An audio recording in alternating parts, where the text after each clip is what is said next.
más. Bien, el gusto de saludar esta noche a la ministra de Salud, Carla Bisotti. ¿Qué tal, Carla? ¿Qué tal, Gato? Hace Buenas mucho noches. que no nos veíamos, ¿eh? Es verdad, es verdad. Pero Acá bueno, estamos. le ha dado un respiro la pandemia. ¿En qué instancia estamos de la pandemia? Bueno, porque pareciera veo como que nos hemos olvidado, pero está, aunque no la veamos, ¿no? Así es, así es. Está la pandemia, estamos en una situación epidemiológica donde la cantidad de casos son bajos y se sostiene el descenso tanto de las internaciones como de los fallecimientos, pero en la última semana, de la semana epidemiológica 15 a la 16, vemos un aumento del número de casos, fundamentalmente en los mayores de 50 años, que es la vigilancia intensificada, la priorizada. Tenemos un 10% de aumento, de 1.500 la semana 15 a 1.655 la semana 16, y también en todas las edades es más o menos de 3.500 a 4.200. Seguimos. ¿Esto nos tiene que sonar alguna alarma, alguna advertencia? Bueno, es vacunarnos, porque lo que más nos preocupa es este aumento del número de casos. Sabíamos que iba a suceder con el invierno y con todas las actividades, lo vemos en todo el mundo, pero lo que no tiene que pasar es que se traduzcan internaciones y muertes. Entonces, por eso, la importancia de que la alarma sea vacunarnos. Tenemos ya disponible el segundo refuerzo, no tenemos la demanda que tuvimos con el primero, está disponible para los grupos priorizados, pero también para las personas que ya pasaron 4 meses del primer porque refuerzo. Acá, Carla, es interesante esto que usted lo diga. En la radio todos los días tenemos consulta, ¿no? ¿Quiénes deben recibir el cuarto, digamos, ¿no? Usted habla del segundo refuerzo, está muy bien, digamos, para que entiendan todos. El cuarto, claro, la cuarta aplicación. Es segundo refuerzo porque hay esquemas de vacunación con una dosis, esquemas con 2 dosis y un grupo de personas que tenía que recibir la dosis adicional. Entonces, el primer refuerzo era en función de ese esquema, y el segundo refuerzo, que es la cuarta o la quinta dosis, dependiendo de eso, la deben recibir prioritariamente los mayores de 50 y las personas que tengan algún grado de inmunocompromiso. Y las personas que tienen, digamos, factores de riesgo, no solamente inmunocompromiso, sino factores de riesgo, personal de salud, fuerzas de seguridad y los docentes también están priorizados, así que es toda la población que tiene más riesgo, pero como tenemos disponibilidad de dosis, todas las personas que pasaron 4 meses del primer refuerzo tienen la posibilidad también de anotarse. Ministra, ¿y cómo está el nivel de vacunación en este momento en la Argentina? ¿Qué porcentajes con primera y segunda dosis? Bueno, nosotros tenemos casi 82% de la población total vacunada con 2 dosis. Con 2 dosis, tenemos es alto. 20 millones de dosis aplicadas entre dosis adicional y refuerzo, que también es alto. Esas dosis se aplicaron fundamentalmente en quienes tienen más riesgo, que perciben más el riesgo también, y tenemos alrededor de 14 millones de personas, que son fundamentalmente menores de 50 años, que están en condiciones de recibir el primer refuerzo y no lo recibieron. Por eso es importante que podamos estimular esa vacunación, y ya tenemos un grupo importante de personas que van cumpliendo 4 meses del primer refuerzo que se están vacunando. Así ¿Cuántas dosis llegaron ya de vacuna a la Argentina? Llegaron un poco más de 120 millones de dosis y se distribuyeron más de 110 millones de dosis y se están, digamos, aplicando. Vemos un descenso en la demanda, por eso ponemos, digamos, esta luz amarilla, que es que están aumentando los casos, pero todavía siguen bajos. Seguimos con descenso de las internaciones, seguimos con 39% de descenso de la mortalidad. El 93% de las personas fallecidas son mayores de 50 años, así que, digamos, estamos mucho mejor. Aunque aumenten los casos, no debería traducirse en hospitalizaciones y muerte, pero cuanto más recibamos el refuerzo y más protección tengamos, menos posibilidades de Ahora, hemos estado viendo, por ejemplo, en el Reino Unido, en algunos países de Europa, lo que está pasando en Shanghái, bueno, ya es extremo con los confinamientos, que hay nuevas cepas, que hay rebrotes importantes. Digo, ¿están en alarma de que algo de eso pueda ocurrir en la Argentina? Nunca dejamos de estar en alarma, estamos siempre en contacto con los ministros y las ministras de las 24 jurisdicciones, con los expertos, el análisis de la sala de situación. La realidad es que la situación es totalmente diferente a los años anteriores por la vacunación y porque un número muy importante de personas tuvieron ya la enfermedad. Así que vamos a tener aumento del número de casos, pero si vamos perdiendo la inmunidad, porque las vacunas no duran a larguísimo plazo, vamos a volver a una situación de más riesgo. Por eso hay que comunicar y comunicar.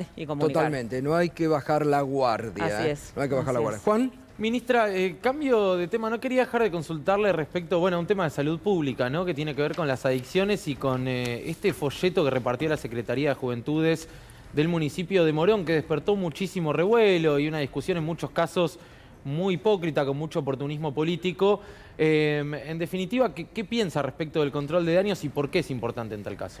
Bueno, fue justo el mismo día que el mismo presidente lanzó en el Hospital Laura Bonaparte una estrategia federal de abordaje integral para la salud mental que incluye un abordaje específico de los consumos problemáticos, prevención de suicidio, fondos para poder acondicionar los hospitales, trabajo, digamos, para atención en un 0800, formación. La verdad es que el anuncio del presidente fue muy importante, con 4.000 millones de pesos de presupuesto extra para trabajar en eso.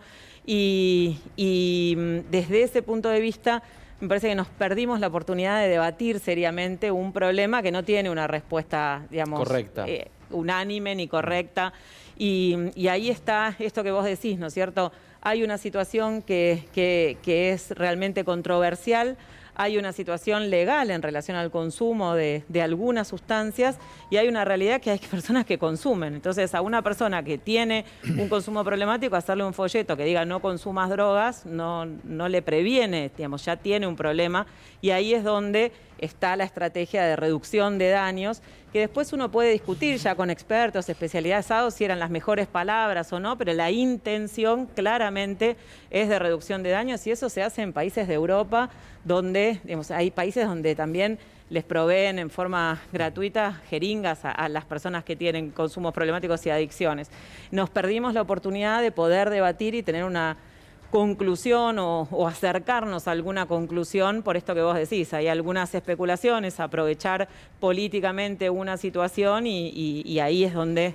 Bueno, es penoso esto de que el debate político en la Argentina no se permite. Se tapa con imposiciones de un sector del periodismo o de un sector político, ¿no? Lo mismo les pasó con las vacunas. Exactamente. Estamos hablando de hoy de dosis que sobran en la Argentina y a ustedes lo denunciaron porque la vacuna era un veneno. El grado de locura que tiene un sector de la política en la Argentina es disparatado. No se permite ningún debate que ayuda, ¿no? Sí, es un poco especular políticamente y es buscar algún beneficio, y con la salud no sería el mejor tema para especular en ese sentido. Porque ahí también es interesante lo que usted tocó, lo que le venía preguntando Juan. Pareciera que hay que tomar en la Argentina algún caso para debatir. Cuando fue lo de Chano, ¿se acuerda? Con el policía, la ley de salud mental, bla, bla. Ahora, ustedes anunciaron el otro día un programa impresionante referido a la salud mental.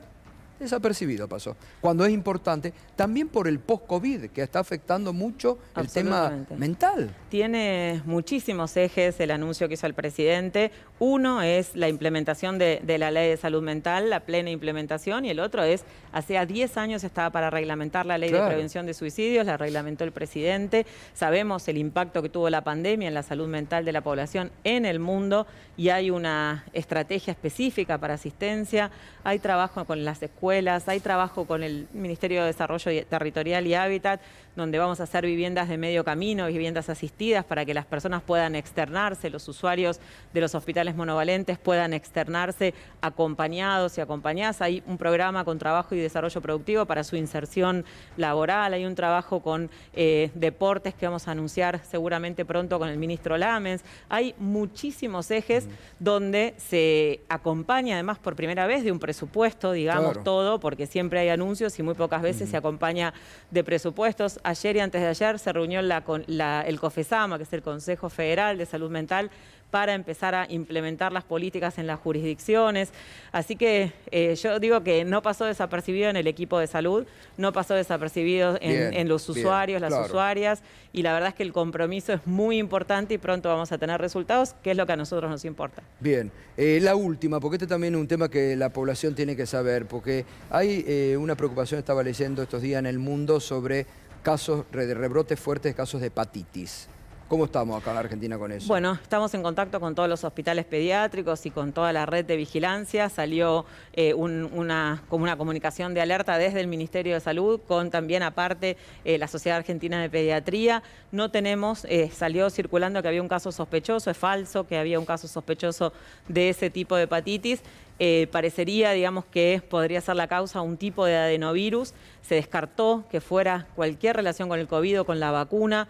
No, los chicos menores de 10 años en los países donde fueron, digamos, los casos, no vacunan menores de 10 años. Así que trabajando con mucha alerta y con esa mirada para generar las acciones. Aprovechar para que la gente se vacune. Contra el adenovirus no hay vacuna, pero contra la hepatitis A, contra la hepatitis B, hay realmente un calendario de vacunación. Estamos en la semana de vacunación de las Américas, así que aprovechar para promover la vacunación en todas las etapas de la vida y seguimos alertas. Bien, y el caso gripe viene normal, digo. Está bajando, tercera semana consecutiva bajando. Bien. Se adelantó casi 3 meses la circulación de gripe y tuvimos un pico altísimo muy temprano, pero ya estamos vacunando y está bajando. Bueno, esto hace también a la salud pública, es muy importante, ¿no? Claro la defensa de la salud pública también por parte de este gobierno, así que importante. Gracias, Carla, como siempre. Gracias, Gato. Muy bien, nos vamos a la primera...